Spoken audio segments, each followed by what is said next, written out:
Sa detalye ng ating mga balita mga kabrigada, muling naglabas ng babala ang NDRRMC sa mga residente sa Negros Occidental kasama na ang Negros Oriental para sa banta ng asphalt mula sa Mount Canlaon.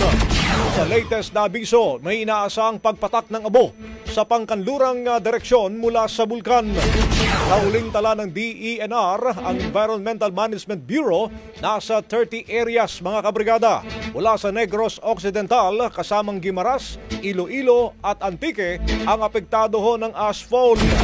Sa bulletin naman ng PHIVOLCS ngayong umaga, nakapagbuga uli ng 7,109 tons o ang sulfur dioxide ang nasabing bulkan. Mas mataas ito mula sa 4,121 na ibinuga nito kahapon. Mayroon ding mga namonitor na 2 volcanic earthquakes pero mas mababa naman sa 31 kahapon.